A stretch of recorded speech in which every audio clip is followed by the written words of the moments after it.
Hello and welcome to the Nightmare Cabin. And as you can see, I'm joined today by UK thrash metal legend Nige Rockett from Onslaught. I'm in full Ferrero Rocher mode with you people today because I'm spoiling you. So, Nige, how are you doing? I'm not too bad, mate. And yourself? Good. We're still celebrating actually. We've just got 100 subs on the channel, so I'm one day at a time taking over. Yeah. Come on. So I was just saying to Nige, I've wanted to get you on the channel anyway.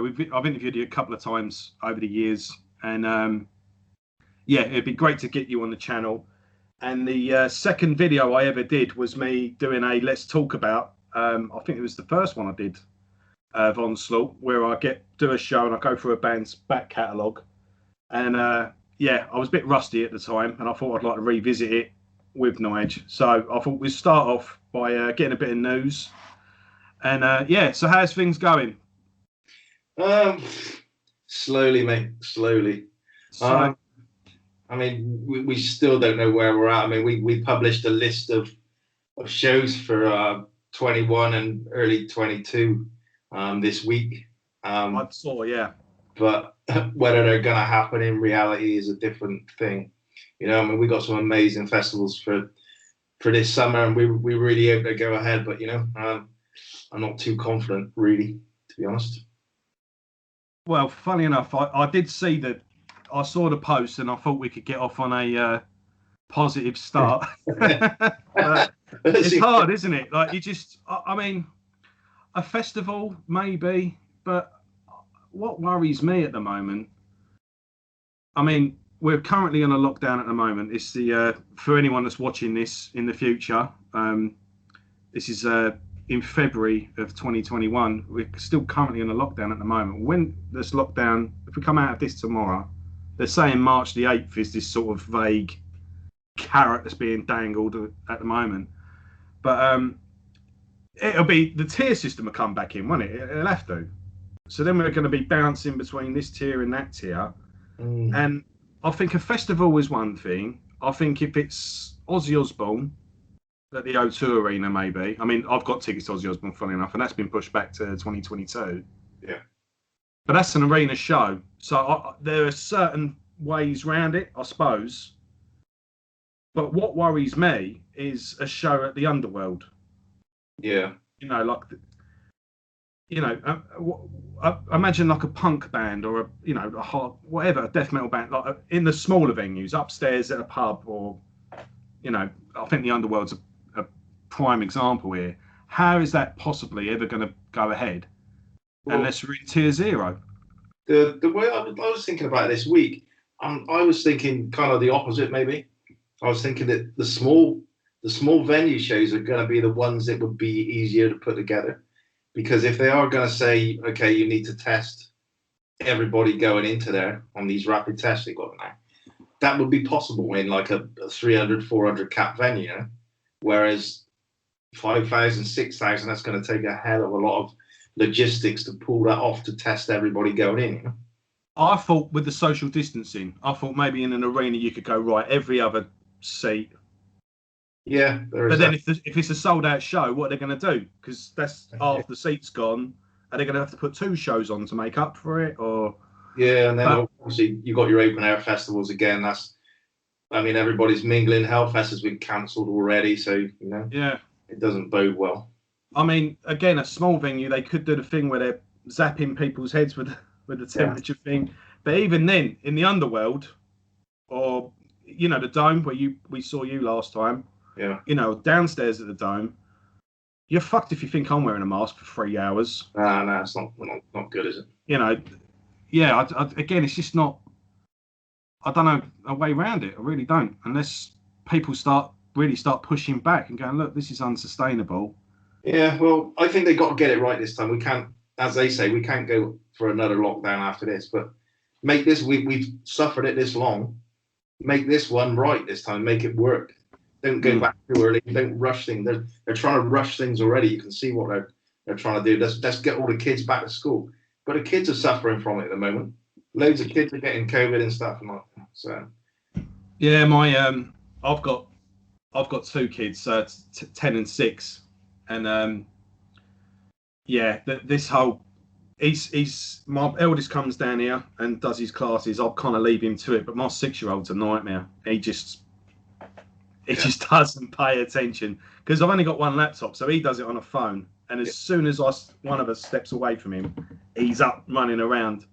You're like, well, you sit down, But you can't expect him to sit down in front of a phone all day, But yeah, we're going all day, couldn't we? So yeah.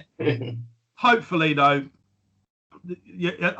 hopefully the festival dates go ahead and.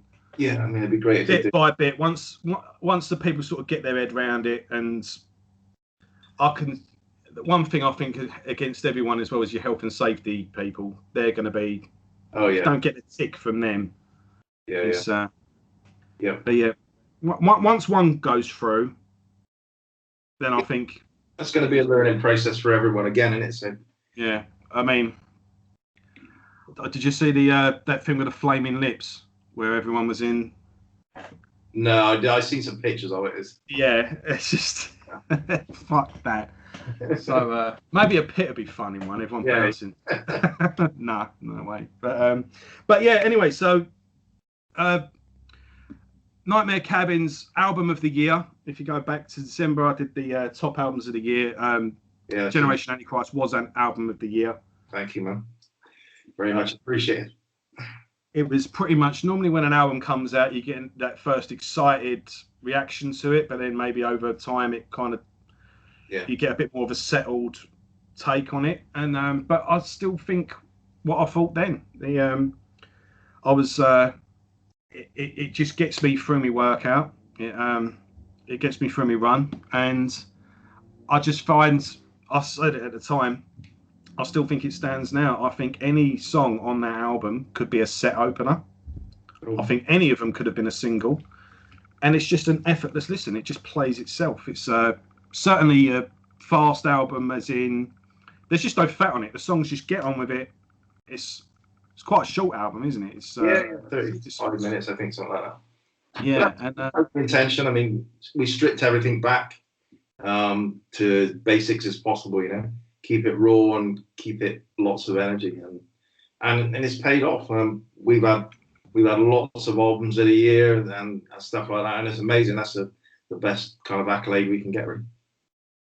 Yeah, I think as well, any song off it, when you do go out and play again, you're I don't know if you would do the album in full as one long thing, but I think you could put any song to be played live. I think you could easily go, right, for this amount of shows, we'll do 4-5 songs, and then the next set of tour dates, we'll do the next 5 songs or something like that. Any of the songs can be put into the set at some point. I think. I discussed it because it being such a short album, in effect, you could still play the whole album 35 minutes and still get a lot of the other classic tracks in the set as well. If you're playing.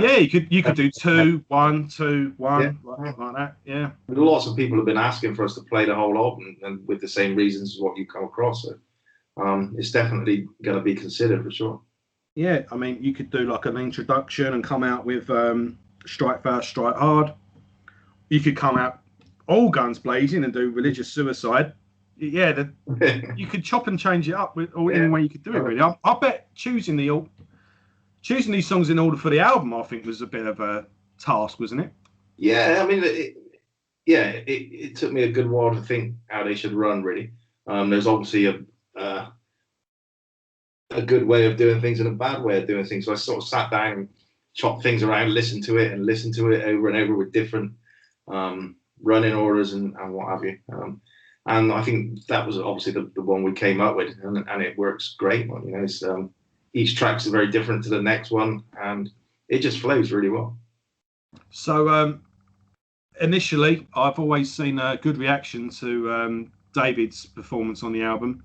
Obviously, he had big shoes to fill, but it seems like it's been a pretty seamless. I don't want to say transaction. That sounds a bit of a weird, but yeah, transition. There you go. That's the one. Yeah. Yeah, I mean, it was. We were very fortunate, I got to say. So was. I mean, it's been well documented what happened, but the way things happened with Davies, he stepped in. I think it was this time last year. This was the last show we done around now, festival in Sweden. Short notice, I wasn't going to be able to make it. So we asked Dave if he could do it. I think 2 weeks notice he had to learn the full set. And being a big Onslaught fan anyway, he knew the songs, which was massively helpful. But when he came to go on stage and deliver the set, it was incredible. There was a lot of old school hardcore Onslaught fans there, and they were blown away with Dave. They said a lot of the time, like, I could just shut my eyes and still kind of hear Cy or see Cy doing it, which was good because we had to keep that continuity with the old material to the new material. That was very important. You couldn't go radically different like we did back with In Search of Sanity and Steve Grimmett, because that really didn't work, Yeah. Nailed it. So I was going to say he strikes just that right balance. He sounds just familiar enough that you know you're listening to Onslaught, but just different enough that he's giving his own twist on things as well. And it'll be interesting to hear him do the elder stuff as well. But yeah, he's good, man. He nails it. Yeah, I'm sure he will as well. But he's got so much energy on stage as well. He's incredible. Yeah, I saw as well. I didn't get this. I've just got the standard edition, but on the Japanese edition, there's a re-recorded take of In Search of Sanity as well, isn't there? Yeah, that's right. Yeah, have you heard it? Yeah, I looked it up on YouTube. Yeah. I was gonna. That's something I want to get to a bit later, actually. No, the bonus tracks. Yeah, but we'll go. I think we'll come to that when we'll cross that bridge when we come to it. So yeah, let's go through the history of Onslaught, and then we'll come up to present day. So yeah, when did you first start playing guitar, and sort of when was that bit where that spark? I could do that. Who was it you first looked at and thought, I want to be in a band? And it's funny because I've been speaking to Paul Hill, who started the band with me back in late 82, 83. He lives in Australia now, and I've been speaking to him, funny enough, for the last few weeks. And he said, "Oh, can you dig me out some old photographs from our very first gig and what have you?" So I went back and found some stuff and sent it across to him. And yeah, we were talking about what we used to get up to when we were kids, because me and him were a right pair up. We used to follow Discharge and GBH and The Exploited all round England and stuff, just going to see their gigs and sleeping rough wherever we ended up, and they got to know us, and we used to get in on the guest lists and what have you. We did it for a long time, year, 18 months, doing that, following them everywhere. And it kind of got to the point, it's like, wow, we love doing this so much. Why don't we do it ourselves? And it was a case of, well, we can't play guitar or whatever. So it was a case of then I went and bought a guitar, and Paul went and bought one, and we just went from there. And I remember the Vice Squad were playing at our local youth club, and they were local to us anyway. I think the guitarist lived literally 3/4 of a mile away from where I lived, and I got chatting to him after the show.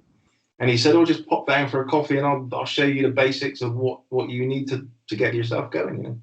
So I did that a few times, and that was it. We were up and running, and basically formed Onslaught on the back of that. So we were really couldn't play at the beginning. In the early days, it was still very much learning. They helped us with some demos, recording our first songs, and it all sounded really good. And the ball just got rolling from there. And I think it's getting to that point, isn't it? It's like, well, it don't sound any worse than what we're listening to, so that's something to go from. And I was massively into Motorhead and stuff. That was a bit beyond me at that point, when you were just getting learning. But I learned to play the Discharge stuff, and that felt kind of good to be able to do that. Once we got that up and running, I was just practicing all the time, and it didn't take long to be able to pick stuff up. And like I said, Onslaught were underway then. We got a regular lineup together and started to get lots of shows in Bristol, because there was a really healthy hardcore punk scene in Bristol at the time. And we used to get loads of gigs through the promoter there, as he was a friend. So. And everything went from there. We got picked up for the Power from Hell album. That was literally, I think we'd been together just over 18 months, maybe. We got signed. Guy had put a label together on a government youth opportunity scheme, funnily enough. All the anarchist punks getting jobs by the government. It was a bit weird. Well, that's a bit of a. I've always found that a bit ironic, actually, when you look at the first Napalm Death album, when that was put together with a funding scheme under Margaret Thatcher. Yeah, well, that I think the guy who went on to start Earache, or one of those, started off with Children of the Revolution. He worked in the same office as Tim Bennett, who he signed for. But I think that was the case of them playing the system more than anything. Yeah. Yeah. I mean, and we were off, and we had the album out in 1985. It came out. It absolutely flew. He managed, which is bizarre. I mean, he'd never ran a label. It was just we were number one release on the label, and he got us licensed to a label in America with Pusshead, you know. We got a big release in Brazil, and the album actually absolutely flew. And it was incredible. Yeah. Well, I want to just touch on the demo period before going into Power of Hell. I listened to this the other day. If you are an Onslaught fan, you definitely need to dig this, because it's especially with Discharge fan as well. I mean, there's a lot of. It does remind me a lot of See Nothing, Hear Nothing, Say Nothing. Have I got that in the right order? See nothing. But yeah, I mean, there's some really good songs on this, though. So, you know, I don't listen to a lot of that sort of D beat. I listen to the basics, you know, and it's just as good as anything from that era, really. I mean, it's basic, but it did its job for us, you know. Yeah, it's got that that raw energy and what you want from a debut album, a band that's finding their feet. Anyway, it's good to sort of step back. But yeah, did you? What I wanted to ask as well, because there's still a few bits from that period that it's unreleased now, it's like out of print and whatnot. Would there be any interest in putting those out again? Well, I think that album's going to be re-released on vinyl and stuff, but I don't think there's really much more. I certainly haven't got anything. What Lies Ahead?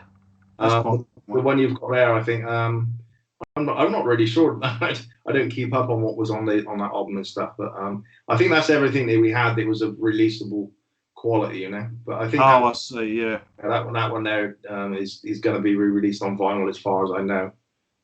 Because there was one. Was it What Lies Ahead? Yeah, that was one of the demos. But I think the tracks are on there, maybe, possibly, maybe.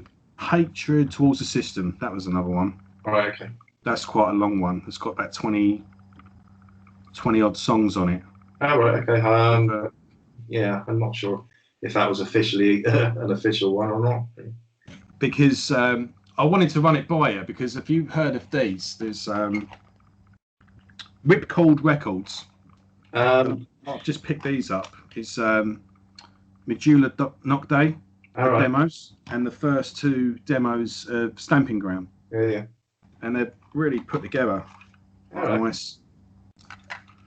And you've got like some liner notes cool. from Ian Glasper and that. Yeah. And I just thought that would have been cool, like maybe revisiting some of the demo period of Onslaught with a. Yeah, I mean, most of them are on that one you held up just now. So, but I'm not really sure.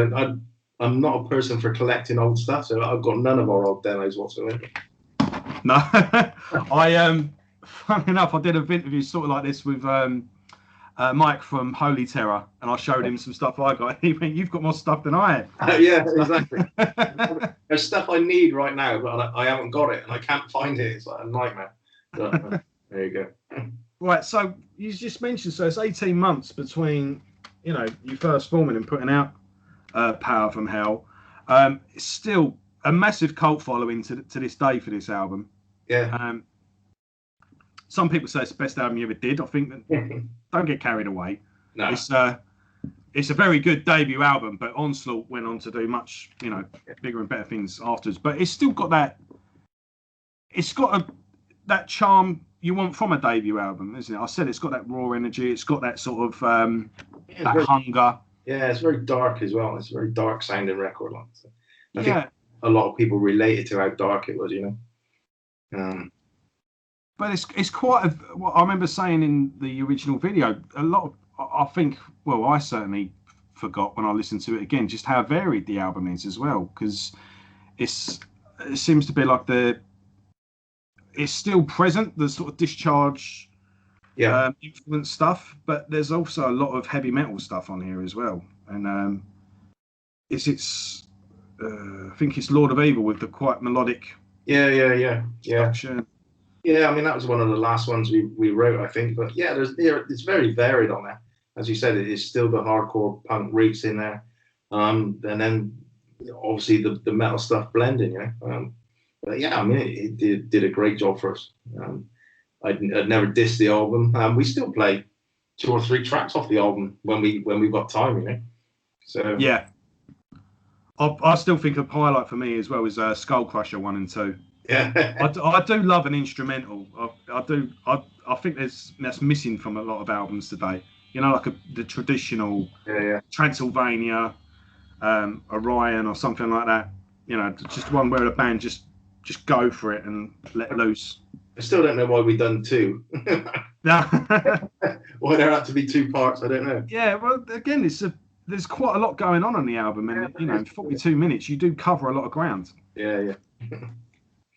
So, yeah, I've got this as well. I don't know if you ever saw this. There was a online distro that was closing down, and they were selling stuff loads really cheap. So I had a look through just to see. I grabbed a few bits, and yeah, this is Onslaught live in 1984. Where's that to? Live in Gateshead. All right, yeah. 1st of December 1984. I was 6 months. Oh, fucking hell, man. We feel old. No, that was our first. Those were our first gigs outside of Bristol in Gateshead. Got friendly with a couple of guys out there. One guy was putting on a lot of gigs at an old disused police station. It's kind of squat gigs, you know, but they were amazing gigs. So we'd go out there once every 3 or 4 months to play, and it was always a great time out there, you know. And again, it helped spread the name of the band around the country, and just things grew from between Bristol and Newcastle. Things were really taken off at the time. So, going on to the False, how did Si come into the band? Because Paul, who sung on Powers from Hell, switched to guitar, did he? Yeah, bass he switched to, because he switched to bass, and then Jason, the bass player, switched to guitar. Yeah. And then that's how Simon sort of wedged in there, and everyone else. Yeah. At least no one had to leave the band, at least. But right, I mean, how did that work out? Well, we were a band that were improving quickly in terms of musicianship. You know, we put a lot of time in. We used to rehearse a lot, and as things were going, as soon as Power from Hell was out, we were writing the Force album straight away, and you could hear things were going the next level again with the songwriting and the playing ability, and the things we wanted to do to take the metal edge that bit further was add another guitarist. And strangely, a guy who got roadieing for us at the time came up one day and brought this other guy with him to rehearsal, and this guy was Si. Si came in his like full kind of deep purple kit, white cowboy boots, blue jeans, and you know, looking typically Ian Gillan. And we always used to jam sort of Sabbath stuff and what have you at rehearsals and stuff. So I said, "Oh, do you mind if I get up and have a sing?" Like, yeah, of course. I can't remember what song we did, but he blew everybody away as soon as he came in. Like, and he was hitting all these real high notes, and his voice was really powerful.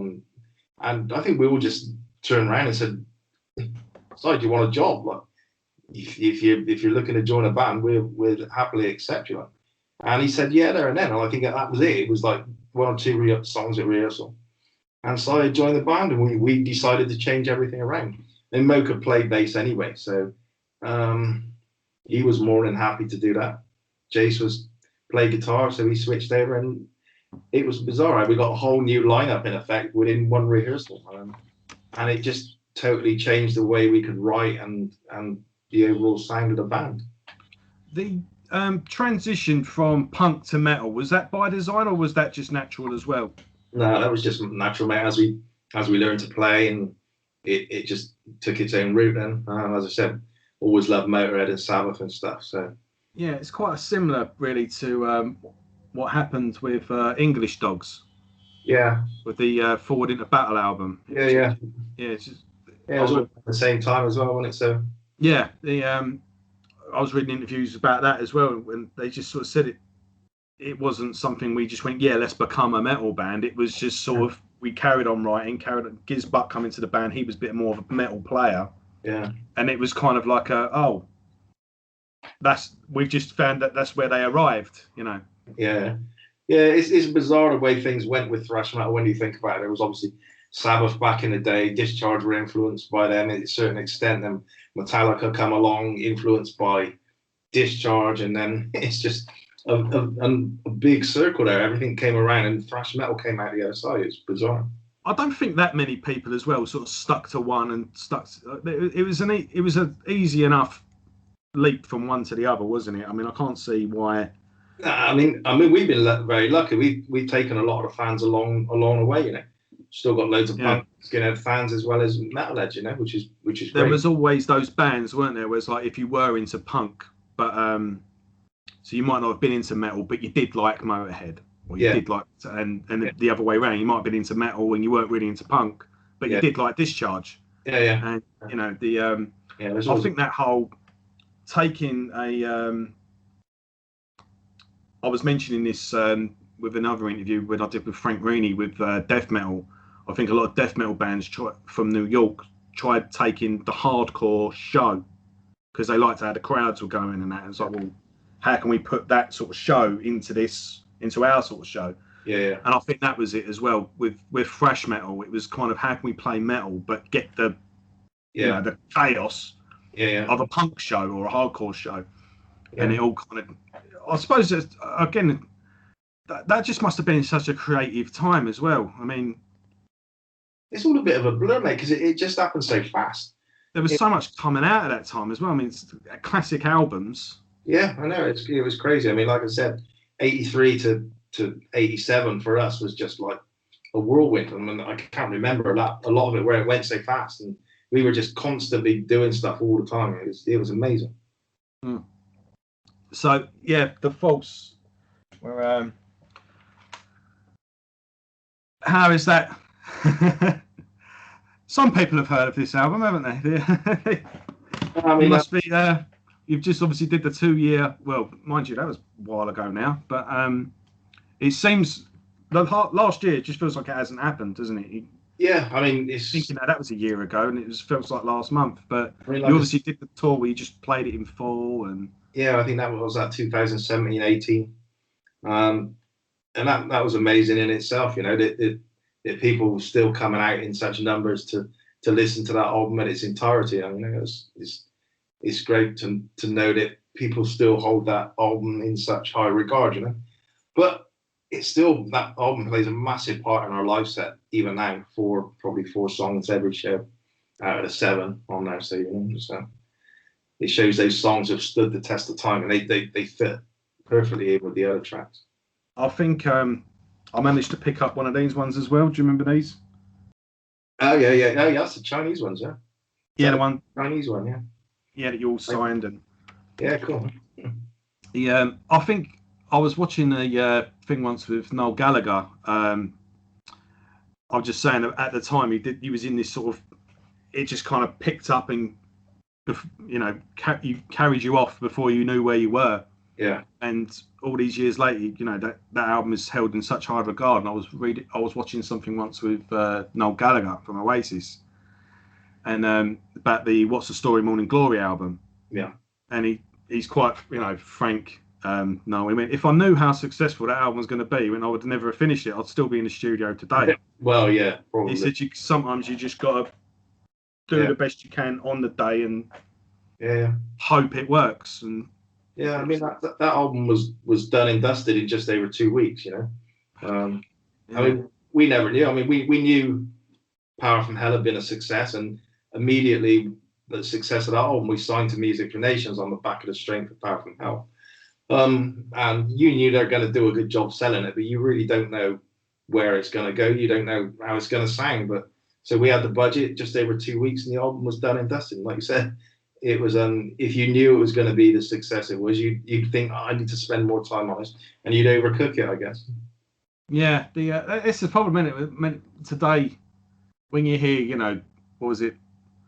So like Axl Rose is spending 10 years on that Chinese Democracy album, and it's like Sergeant Pepper was done in a month. Like it doesn't. I mean, Generation Antichrist was recorded in 2 weeks. That was it. The rest mixing was done when Daniel had the time, because it was locked down. He was just doing bits here and there, but the actual recording of Generation Antichrist was only 2 weeks long. So we just get in there and we just blast it. It's preparation. It's just yeah, that's all it is. Preparation. We get in there and we don't fuck about. You try and capture what you can, and to capture the intensity. Yeah, you better nail it, because you'll only be stuck there doing it 100 times and you'll be sick. Nothing worse than that, is there? Then when you start to lose the vibe, and there's also, you don't want to spend loads of money as well, so get it done quickly. Yeah. So we move on to In Search of Sanity. Yeah. So obviously you don't want to go. I'm sure you don't want to go into. It's well documented what happened. Yeah. But what's your feeling on the album now? And we'll go from there. I've always loved the songs on the album. Yeah. I've just not liked the way they were delivered and the way it sounds, as you can probably testify from listening to the new version of In Search of Sanity. I'd not ask you your opinion on that, what you think about that. But personally, for me, the version we re-recorded with Dave is how I envisaged the original version sounding with Steve back then. Unfortunately, it didn't come out that way. It sold a shed load of albums. I can't argue with that. We were on a major label, massive marketing push. So yeah, it sold a load of albums, but it created a division with the fan base, Yeah, I'm a fan of old Steve. I've got the Grim Reaper albums here, Yeah. And I've introduced Steve, and he's a great guy.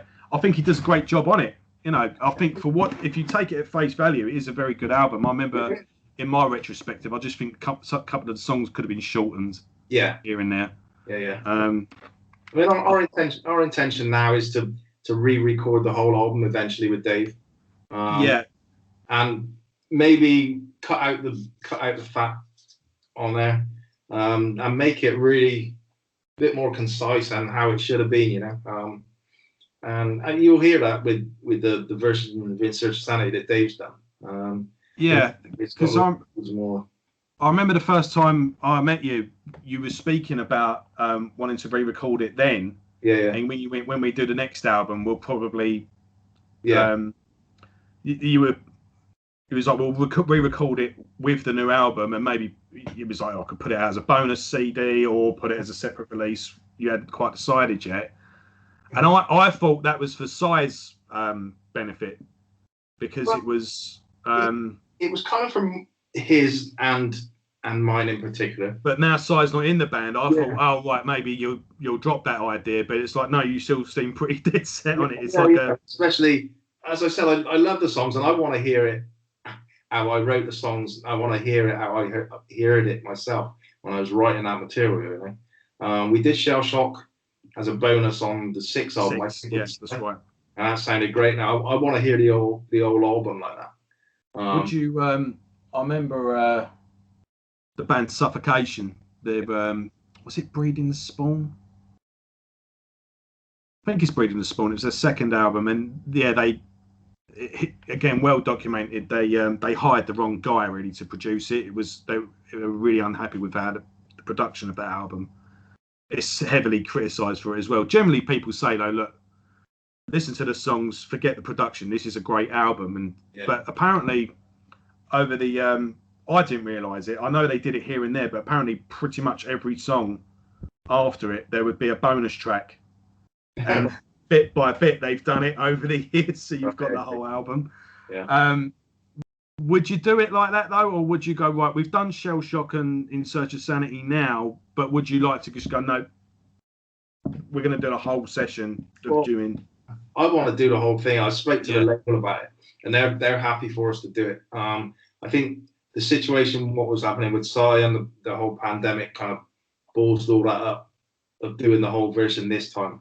So I'm hoping next time we get to re-record the rest of the album and put it together, you know. And I was speaking to Psy the other day, and he said, "Oh, I'm still up for doing some vocals on In Search of Sanity if you want me to do it." So that's something that's open to discussion as well. So it could be interesting, a mixture of Dave and Psy doing stuff, you know. So, yeah, that'd be cool. So would you do that as a separate release as well? Would you do it like as a reissue of the album and put the two together, or is that?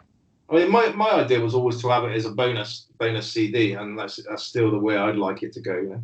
Yeah, so you'll put it with the new album. Yeah, I mean, for me that works, because then it goes out to all the fans who are buying the new stuff. They get Sanity as well to sort of check that out how it should have been, you know. So that was my idea, and the label are up with that in a moment. So let's keep our fingers crossed that it happens. That was one thing I was going to ask you as well, because I might as well ask it now. I was going to add it to the end, but I might forget. With every album you've done since the reunion, so Killing Peace onwards, you've normally done a little bonus track, and it's normally a re-recorded old song, or but it's always on the Japanese editions. Is there some sort of plan? Because I've looked into getting them as well, and yeah. One maybe, but then you add the postage, and then you think, well, if I'm going to charge that much postage, I might as well just get the lot in one set. Yeah. And then that starts adding up, and you think, oh my god, I'm paying best part of like 50 odd quid for 3 songs. And I find it a bit naughty, really, that we have to do it just for Japan. It's always been that way.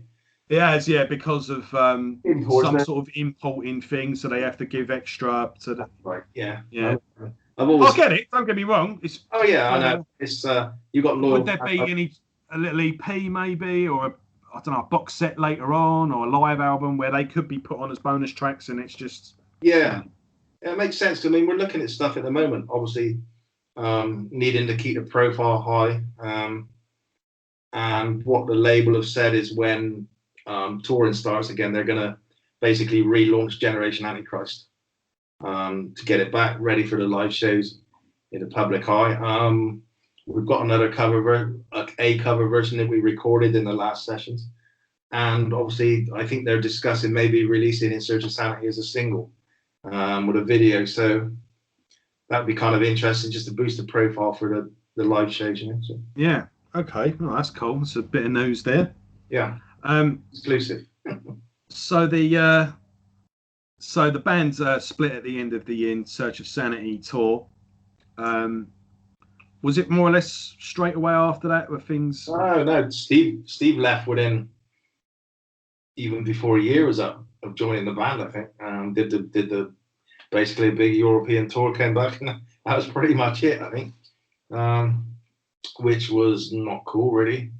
I think Steve was keen to sort of go and do a solo thing after that. He got his sort of name back up in the public domain, you know, with the In Search of Sanity album, and he went off to do his own thing. But we soldiered on for about a year or so after that, I think. We got a new singer in, Tony O'Hora. He's a great frontman. Writ some new songs, which I'm probably, looking back, I'm glad they didn't get released now. We played a couple of them live, and they went down a storm. So we did a 32-date UK tour, and that was kind of it. Then I think we got some offers, some indie deals, and didn't really like the sound of it.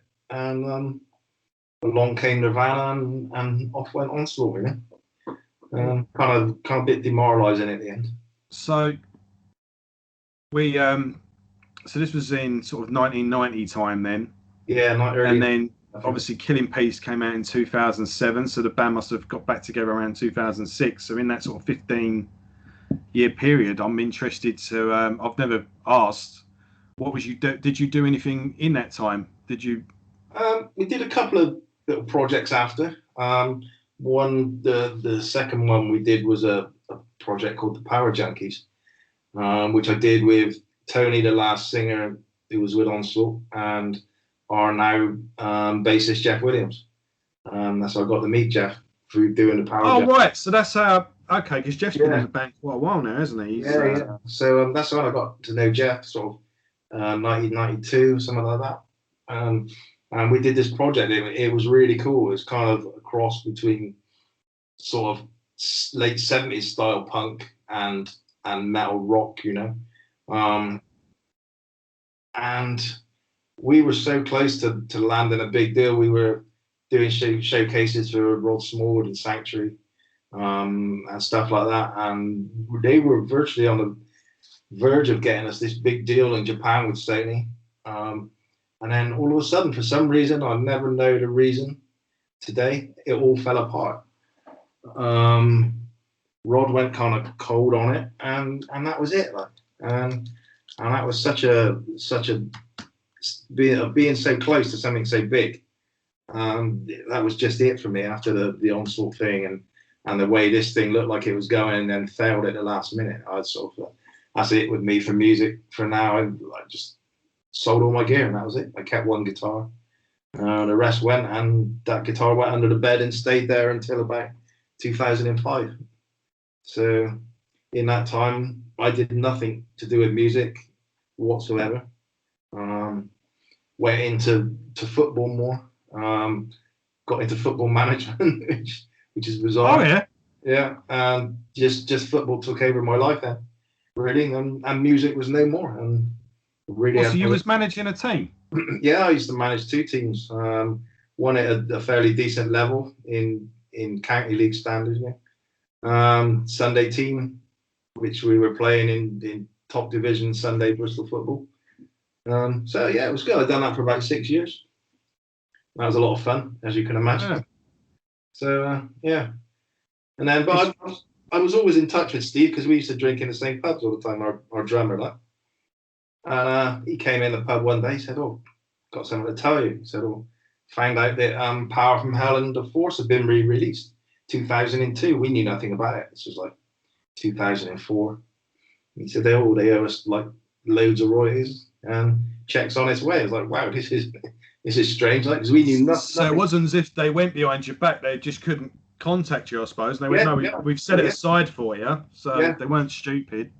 So we Steve got in contact with them, and within no time the check had dropped through. And I guess they kind of asked the question, "What are you guys doing now?" Like, which was basically nothing. So then it kind of raised the question with us of, is there anything we can do? And I wasn't particularly keen at the time, but a few of the other guys were, and they kind of talked me round. We did a rehearsal, which was shocking, as you can imagine, after not playing for 11, 12 years. It was fun though. It was good to get back with the guys, and things went there. We did a few more rehearsals, and it started to get better and better. And then, okay, let's give it a shot. And we had an offer from then Candlelight to make a record if we wanted to make a record. So then the case of just writing a good record. So that kind of gave me a challenge then to write a record that I felt was strong enough to be what In Search of Sanity should have been. And once I wrote the track Kill in Peace, I kind of found my way again of writing songs and kind of brought it all up to date a little bit. And then we ended up with Kill in Peace. How did it feel at that time? I mean, when you first, you was talking about getting the band, do you fancy doing something, and then you got that guitar out for the first time, and did it all just come flooding back? I mean, was you nervous? I wasn't nervous. I was just annoyed that you couldn't really play it. I mean, there was some tricky stuff to play, especially when you haven't picked a guitar up for that long. But it didn't take too long to come back. A lot of rehearsals, and I guess once people started to knew we were back together, show offers started to come in, and I think we got offered 2 big festivals in Europe with Exodus and I can't think of the other band, one of the big black metal bands. Is it Mayhem? I don't know, one of those. So we jumped at the chance of that, obviously, and went over. I think, like I said, we'd only been back together several months, and went over and done that, and that was what immediately your name's back out in the public domain again, and things just snowballed from there, really. I bet that was just good timing, wasn't it? The interest was there, and you just rode that wave. Yeah, that's right. Funny enough, the Power From Hell album does have a big influence in black metal circles, doesn't it? Yeah, for sure. Yeah, I mean, we can play. We're as I said before, we're lucky enough to be a band who can go and play a whole lineup of black metal bands and still pull it off. You know, I remember we played one of the big festivals in Norway, and we were the only thrash band on there. It was like Behemoth, Gorgoroth, and all bands like that, and we went down an absolute storm. I thought what's going to happen? There are certain bands, like I think Sodom come to mind. Yeah. They could play. That's a big credit to Onslaught, actually, and a good reason why you're in the position you're in. I do think you've got that thrash metal, obviously, first and foremost, but yeah, with punk, bit of death metal, and black metal, you do find that nice little balance where you just slot nicely in between them all, and it's still got the darkness, the music. See, and I like incorporating elements of black and death metal in it, and I think people appreciate that, and it's not fake. It's just you listen to our music all the way through, and it's always had those elements. Yeah, but it just worked for us. So I've got the bloody DVD somewhere. So yeah, we put out Killing Peace, and then you put out that live DVD off the back of it as well. That was a really good show, really good in-depth interview on that as well. And I remember you basically saying that you felt like there was a lot of unfinished business that you managed to put right on this album. It was weird. It took a long time to find our feet with that record. I mean, I wrote probably 3 or 4 songs that we were doing, and they just weren't sounding right, you know. They didn't feel right that we could put them out as an Onslaught record, and it was gonna do the business. And it wasn't until I wrote the track Killing Peace, and that was it. I found the formula again, and everything else after that came easy. Everything was scrapped, what we did before that track, and the rest of the album was a piece of cake to write for some reason. It was just finding that groove again once we got back together. But well happy with the album. It came out great, and did exactly what I wanted it to. Really, it finished. It was some closure on the In Search of Sanity album, if you like. We finally got a record again that I was proud of. Listening back as well, there's a couple of slow, doomier tracks on this as well, isn't it? It's not all just it's not all just shredding and Destroyer of Worlds. I mean, we still play that regularly live now. It's like so heavy, but it goes down a storm, so it's ever present in the set, that one. And then you've got the one where that was live in Poland, wasn't it? That company put out some pretty good DVDs, actually. They must have a little setup where they have the same venue and the same team, because I think Club Stodol it is, but it was brilliant. Again, it was for exposure. Sold lots of copies of the DVD. So another great way of getting back into the world of metal again after such a long layoff. Yeah, plus the live Damnation, the CD and DVD. So yeah, 2 live albums off the back of the one album. It was all about profile at the time. Obviously, just coming back and writing Killing Peace. We'd gone out playing lots of shows.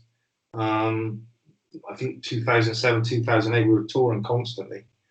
So it needed a bit of time before we could get another record out. So we had the opportunity at Damnation Festival to record that and put that out. So we did, and it was a nice little stopgap in between the 2 albums. I say they've got good little sets as well. This is a really good one as well, because this is a nice short set. It not often goes cheap as well, if anyone wants to pick that one up. The only annoying thing was there were some technical problems, and they didn't get a crowd mic above the crowd that was working. So there's a lot of kind of silence, and you're not really picking up the crowd, because it was a great show that night at the Damnation Festival, but it just didn't pick up the atmosphere on the mics, which was a shame. But it still really sounds good in the tracks itself. You Yeah, Damnation is one of the dates you've got going ahead as well, isn't it? As the Get back there again. So when is that? That's still in the. Is that this year or next year? Yeah, Sorry, October or November, I think this year. November. Oh yeah. Yeah. Might be that could be the first one maybe. Hopefully so. Hopefully so. Like I say, I'm pretty down and pessimistic at the moment, but yeah, I mean, I hope I'm wrong. I really do. You know, I want. I've been listening to Alan Averill's podcast. You know him from Primordial. Oh, right, okay. And he was said, look, he went, nothing I want more. He summed it up perfectly. He went, what I want is to be at a gig and someone walk up to me with a beer and go, you went mad last year, didn't you? You know, and go. Yeah. If I'm there with egg on my face, he went, that'd be brilliant. I'm perfectly happy with that outcome. Yeah. So yeah, we're rocking. We're a well-oiled machine again, and then we bring out the Sound of Violence. Let's quickly get it out of the way. There was a bit of controversy about this a year or two ago. Do you remember? I didn't see you actually. You probably let it go. I ain't getting involved in that. But Parkway Drive. Oh yeah. Put out a thing with a similar. Yeah. Similar. Yeah. But what did you think of that? Or I thought lots about it, to be honest. But let's say that I can't say anything. Oh, right. Okay. I would be a bit more benefit of the doubt and go, look, we could sit here all day and go that this riff, that riff, and yeah, there's some things that are too close. Okay, all right, we'll leave it at that. Yeah. But anyway, onto the album. Yeah. Yeah, basically picks up where the last one left off. Really, this is a pretty straight ahead, bit more of a war theme on this one as well, isn't there? Yeah. I mean, it's I think that album one we. That's a really cool photo, by the way. I think that is one of your. Yes, it is good. The whole thing about that album, we just fell in love with it. It's I love all the songs. I like the look of the album, the production, and that was probably the first Onslaught album where I was like sat back. I'm 110% happy with this record. You know, everything from start to finish was amazing on it for me personally. And we really knew where we were going then at that point, with everything, the label, with management, production, everything. We kind of felt this was the first time really in our careers that we actually found the right space for the band. You know? And that's when things really started to kick on as well. So. That's really cool. I always like it when someone says that. I know you would get asked a million times, like, "What's your favourite album?" or "What's your thing?" But when that's always a good thing to listen out for, is when someone says that's the first album where it's like, right, yeah, I can play that to my nan, and that's it. Yeah. I can sit there and go, right, no, I can stand by that 110%. Yeah, that's how I felt about that album. Yeah, honestly.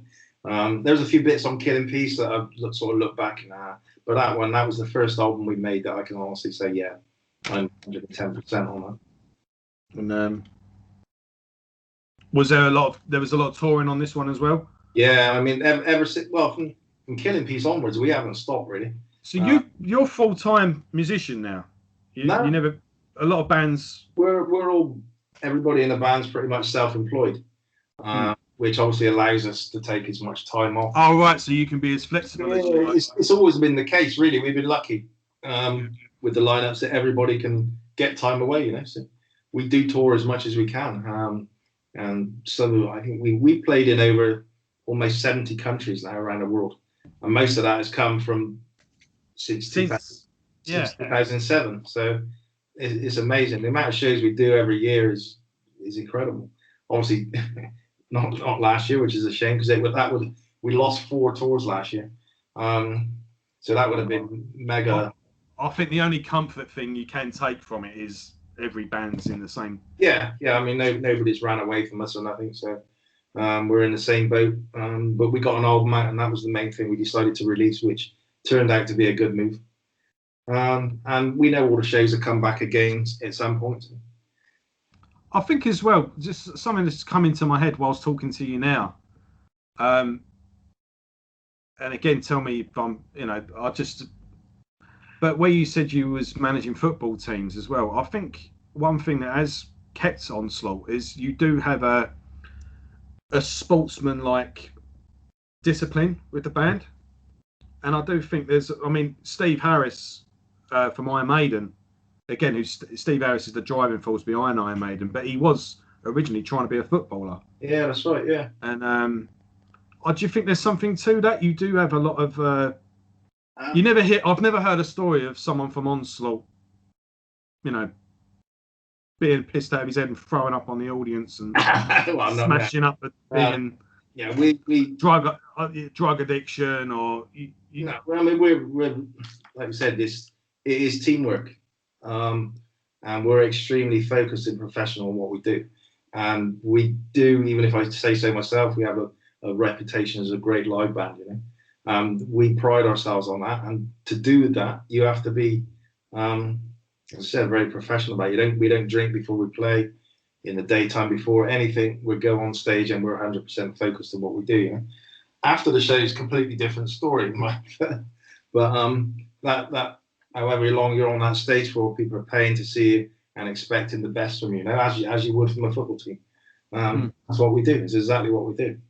And I think that it's a bit more. I think it's changed a lot in recent years, but there is that cliche of the rock star and the rock and roll and. Yeah, loaded, and it's like no. If a lot of bands, your typical story of a band is they split up or someone, fucks up something, and it's like if there was that discipline of a sportsman put into a band rather than that, the rock and roll cliche, a lot of bands probably wouldn't have split up. Yeah, that's right. Yeah, but like I said, we got a responsibility to ourselves and the fans. So. You got to take that very seriously, And I think as well, I saw once of Cannibal Corpse. It's not that we don't drink, or loosen up now and then. He went, but trust me, he went, our set, you play that hungover once, you will never want to play it. It's like that was our punishment. We'll just let you go ahead and right. How was that? And it's not again. And. I did it once many years ago, first time around, and never again. But as you say, nowadays things have changed. As you say, football's changed. The way teams are trained and the way they're ran, and as you said, I think things in music have changed as well. Certainly, for us anyway, the way we operate. So, yeah, definitely more along those lines than old school days. Yeah, well, I don't know if this is my favourite actually. This was my favourite, but Generation Antichrist, they're pretty neck and neck. But yeah, this is my. I've got a backstage. I've got a pass. I'm not stuck on the. That was when I first met you. And, I got my. You signed my copy there, but yeah, this to me was. This and the new one, I'm still neck and neck, but this was your masterpiece in my eyes. The fact that you've said about that makes me want to check it in. But again, for me, the 6 went to the next level from Sounds of Violence, because I'd set that as our benchmark then.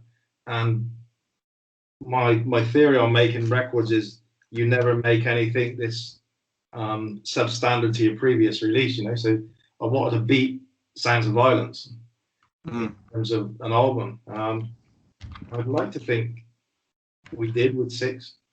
The reviews certainly showed that. And again, it's another album, 110% happy with everything. I wouldn't go back and change anything on that record. Love the artwork on it. Very different. We used an outside. Oh yeah, that's a fantastic album cover, and it's incredible. I got the T-shirt of that as well, but it's black and white. Yeah, so that's a nice little contrast between the two as well. But that's just awesome. The 3 skulls and the war and So again, that was another album I'm quite happy to give to you and say that this is a perfect representation of Onslaught.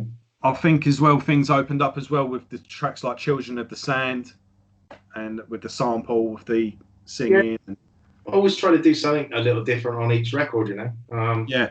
And that was it for that record, trying to do something a little bit left field, maybe, as we did on Sounds of Violence with Code Black. Just a kind of little variant what you wouldn't usually expect on an Onslaught album. Fuel for My Fire is a favourite of mine as well. I think Side's vocals on that track are really... Yeah. So I think that's Side's favourite on the album as well. He really loved singing that song when we were in the studio. I remember he was really giving it fucking... That chorus as well, just when he just goes like, for my fire, you know, awesome. Yeah, but, very cool. And obviously 666. I mean, that's one thing as well I think you guys are really good at is you do know how to do a chorus. You know how to do like that anthemic chant along. You do nail that. And I think as well, like some of these songs, these aren't meant to be played in a small club. It's meant to be, you know, a big audience with a festival with that crowd participation. Do you keep that in mind when you're writing? Like, right, as I might be enjoying this, but how are they gonna react to it? You know, that's. I mean, if you look back at the roots and origins of thrash metal, everything was about hooks and riffs and choruses. You know, a lot of people seem to sort of forget that and forget that idea when they're writing songs. And on these two, 6 and particularly Generation Antichrist, really sort of up the ante on the choruses, trying to really make sure that they're big hooky things that people want to grab onto, even though the songs are like uber aggressive. It doesn't mean to say they can't be catchy, you know. And I think that the elements of thrash metal are big, aggressive riffs, gang vocals, and big choruses, and that applies to all the big bands. I think how you got to do things. If you need a song that's going to stick in people's heads, and that's how I try to write. Yeah, and then so off the back of that, we got the DVD and live album mix. Yeah, again, the artwork. Yeah, this is a big thing for me. I was there, so this was a really good memory for me. I just started doing what I'm doing now, and I hung about with you guys. Saw you sound check. It was like and then I was going to say it was like being like Jim fixed it for me, but I better not use it. I hope not. But and a great souvenir of it as well. It was great. I mean, I even nicked a set list off the stage at the end of the gig, and a guy come up to me. He went, "Look, you can have it." He went, "But do you mind if I take a photo of it?" He went, "Because I need that to edit it." Now, again, that was a kind of stopgap thing because we knew we were going to be touring a lot, so we needed to put some product out to keep the name rolling while we were touring, and it did a very good job. It was, I'm well happy with how it came out, you know. So yeah, you you basically did 2 world tours. So you did a world tour for 6, and then a world tour doing the False in Full. I mean, that must have been good revisiting that album. And did you feel as well like, fucking hell, some of this stuff is... How did it feel revisiting some of those songs? And obviously, I know a lot of it was a good chunk of your live set anyway, but the songs that weren't, when it came to revisiting them, and I'll tell you what it did for us, I think, is it helped craft Generation Antichrist, because we were kind of playing the Force every night for like 18 months. Those songs become embedded in your brain, in the arrangements and way things were done. And because we decided to go back to a more rootsy thing with Generation Antichrist, it was very helpful in the ways of songs were structured and ideas and how riffs were created and stuff. So it played a very big part on the new album, you know. It's hard to explain, but it was inside my head what we were doing, and Let There Be Death has always been one of my favorite tracks. And I was just looking at the arrangements, the songs, and the one difference between Sounds of Violence and 6 and Generation Antichrist, I used a lot of different note pairings, you know. You can just move things a couple of frets or a fret, and you get a different kind of tonality, which we used a lot on them 2 albums. I changed it back to the kind of note structures that we were using on the Force, and maybe that's why that album sounds a little bit different to its previous 2, and it's got that little bit more of an old school feel to it, you know, on Generation Antichrist. Yeah, I think it's a natural progression from 6. Actually, I thought it was just the next step on. No, I mean, I've gone back, Yeah, revisited a lot of stuff. I mean, the main chorus riff on Strike Fast, Strike Hard, yeah, is a riff I had from 1983, in a song that never ever got released anywhere or demo. I think it got demoed, but it's never come out.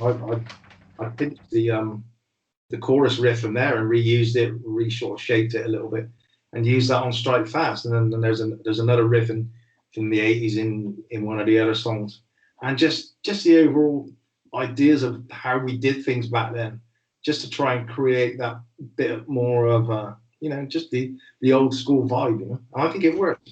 Just changing the note passages a little bit, and it made a difference. But it also sounds, as you said, it sounds like a progression from 6, which is bizarre.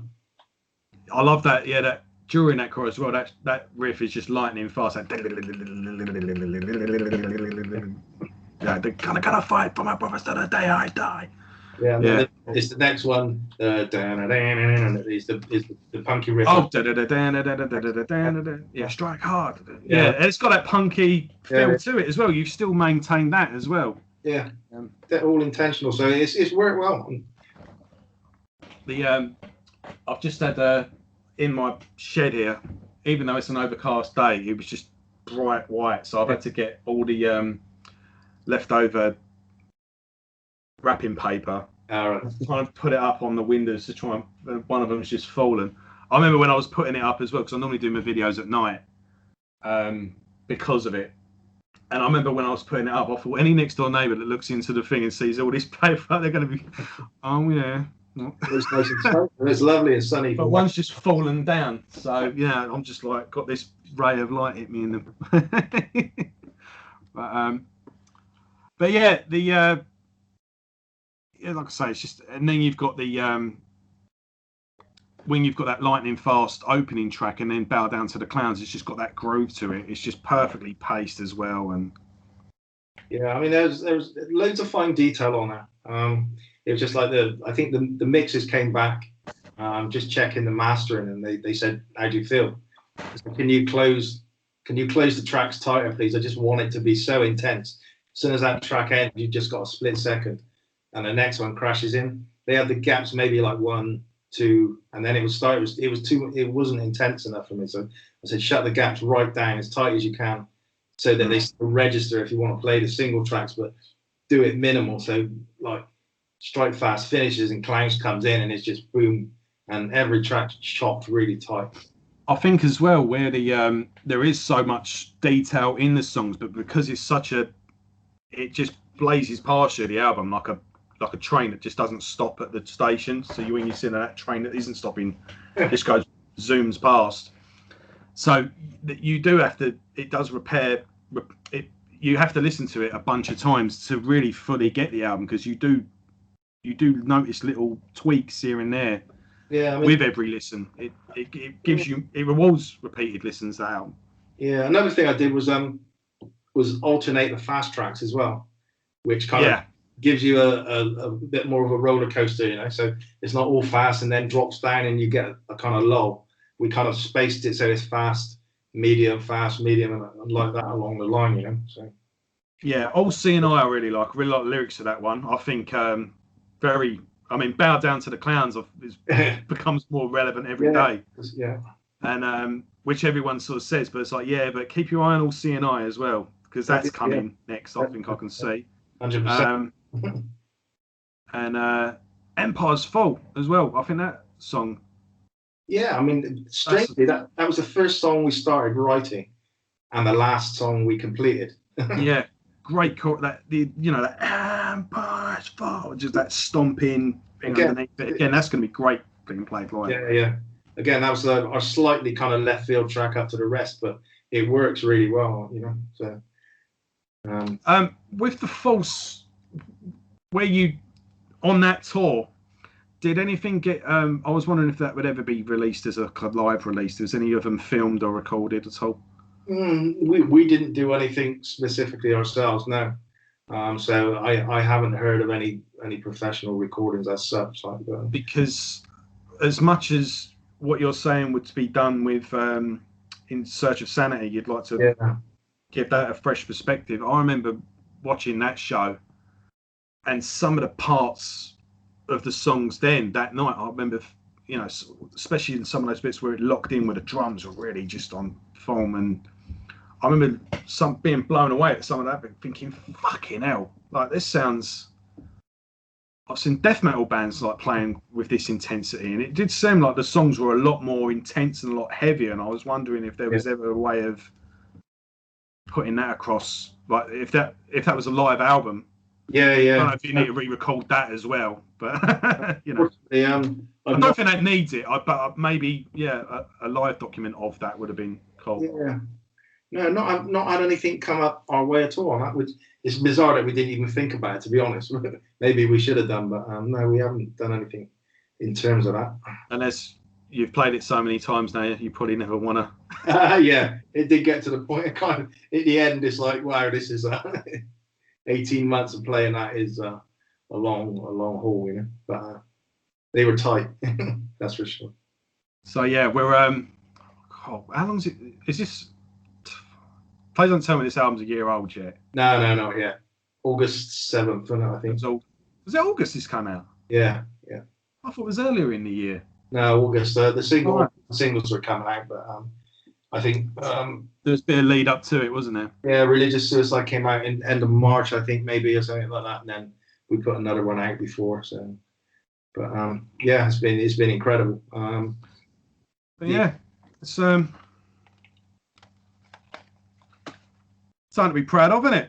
Yeah, man. Yeah, it should be more, but what we do put out is good quality stuff. Quality over quantity. Yeah, there's no, dodgy album in there. I mean, how do you feel looking back?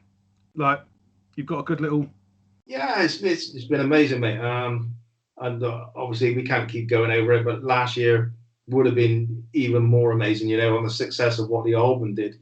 To go out and play those shows would have been incredible, but we're kind of stuck now what to do, because it's a little bit too early to start writing the new record, even though I've got loads of ideas put together.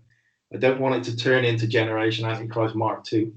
I need a little bit of time in between to sort of let new ideas breathe and new pastures to come on. I don't want to repeat each album, so it needs to be completely fresh. So I'm not sure what we're going to do about writing at the moment. So I just hope the shows come back pretty quick, because otherwise I will have to start writing with vengeance soon. Otherwise, yeah.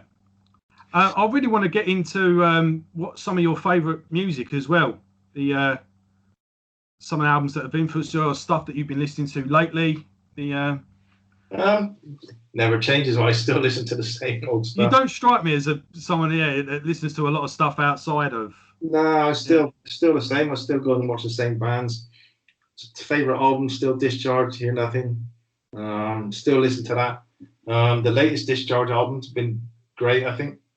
That slipped me by, actually. Funny enough, when I was getting ready for this episode, when I was listening to the Shadow of Death compilation, I was thinking I want to.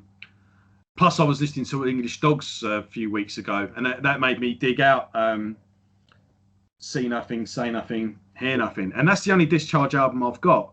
Yeah. And I was thinking, actually, I need to get deeper into this band, actually. I need to check out some of their other stuff. GBH as well. Great band. I still whenever they're in town or somewhere close, I'll go and watch all those bands like that, So yeah, I'm still pretty stuck.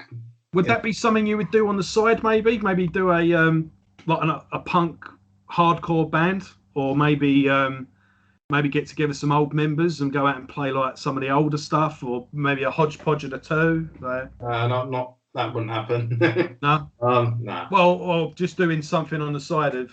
Yeah, I don't know. I mean, I put my life into this band. That's the thing, or maybe I don't know, maybe there's a couple of bonus tracks just knuckled down and do like a couple of minute-long songs or something. I mean, me and Jeff kind of sort of keep discussing the Power Junkies thing again because it's heavy and it is different from Onslaught. So nothing we would write. I mean, we've got an album's worth of material written for the. Was it recorded? Yeah, it was all recorded. Demos sound amazing. I can let you have a listen if you like. But they sounded amazing. Very different to Onslaught, which wouldn't kind of affect the writing of Onslaught in any way to do that. And like I said, we've got 8 songs written there. Probably need a couple more songs for an album. I mean, that could be an option. But in terms of writing sort of kind of punk stuff and hardcore stuff, I think that would maybe too close to Onslaught and stuff that I would actually want to use.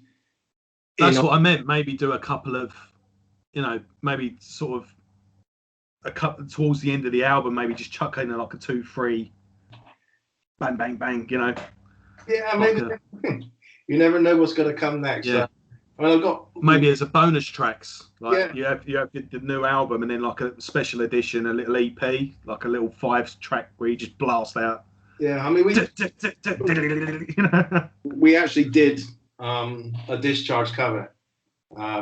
It's not been officially released or anything yet. When we recorded the last sessions, and that's something I've always wanted to do. They're my favorite band, but I've always been kind of wary to do it in case can't do it justice, because if I couldn't do that justice and match what Discharge was, for me it would be destroying for me to do that. But we've done a version this pretty damn cool, I think. Dave sounds great singing it.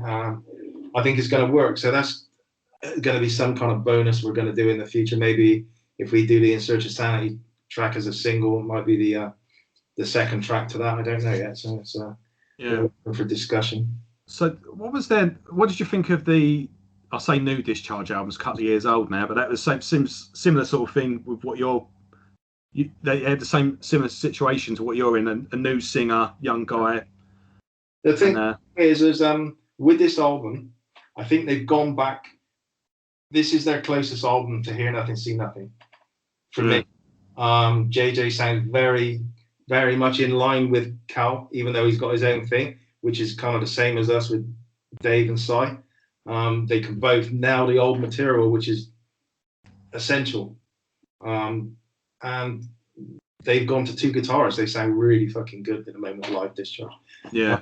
So definitely check them out, mate, if you get a chance. Yeah, I'll have to do a bit more homework with them because I've just got that one classic album. Yeah. I should look into their other stuff. But this new one, right, is up there. It's not. That's a good place to start. Yeah. But it's the best place to start after that one. So good. Yeah, I did have a live DVD of them a few years ago. It was like a bootleg DVD. It was a couple of gigs on one. Yeah. It was all different lineups. It all got a bit complicated. But yeah, what about thrash metal albums? I mean, is there any albums that you sort of look to? It's like, right, that's inspiration. Like, if we could get as good as that, I'll be happy. I mean, we set our own standards. I don't want to. Yeah, I know. Yeah. Standards, So. Master of Puppets or something like that. I don't know what we can do. I mean, that was one of the best thrash albums ever made.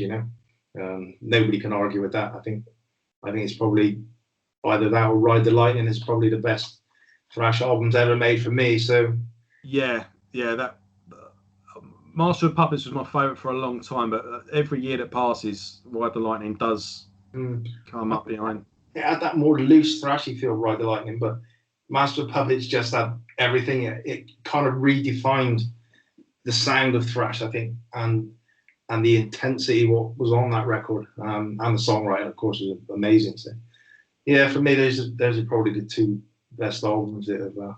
The two bands for me that I like more and more every year is Dark Angel. All right, okay. Especially that first album, and Darkness Descends. Yeah. And Holy Terror. All right, okay. The not really heard too much of them. With Holy Terror, they were. Imagine if you take like the first. That was one thing I was going to say. In Search of Sanity, the slower song, Don't Tell. Welcome to Dying. Yeah. That reminded me of like a ballad style song that Iron Maiden would have done. So think like Remember Tomorrow. Yeah. You know, they had an Iron Maiden vibe, that song. But yeah, imagine if Iron Maiden kind of, if Paul didn't leave the band and they stayed kept that heavy edge, because they had the kind of like a punky edge. Yeah. Imagine that, but then they kind of heard thrash metal and went, we can do that. All right, okay. It's like a traditional heavy metal, but with a thrash metal shot in the arm. Yeah. But yeah, I think they're really underrated band. I've heard of them, but not really heard of them as such. Yeah, it was like 3 years. I was like formed, first album, second album, done. It was, they didn't. Yeah. But yeah, they were really cool. But yeah, all right, Nige, thanks for your time, man. It's always a pleasure talking to you. Yeah, anyway, I'm sure.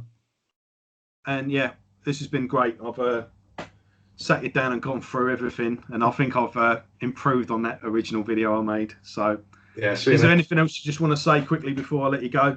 No, just everybody be safe, and let's do this sensibly and get back out there. The sooner we do everything right, we're back to shows, man. So. All right, well, thanks for watching, everyone, and I'll see you on the next video. Take care and speak to you all soon. Cheers, guys. Thank you.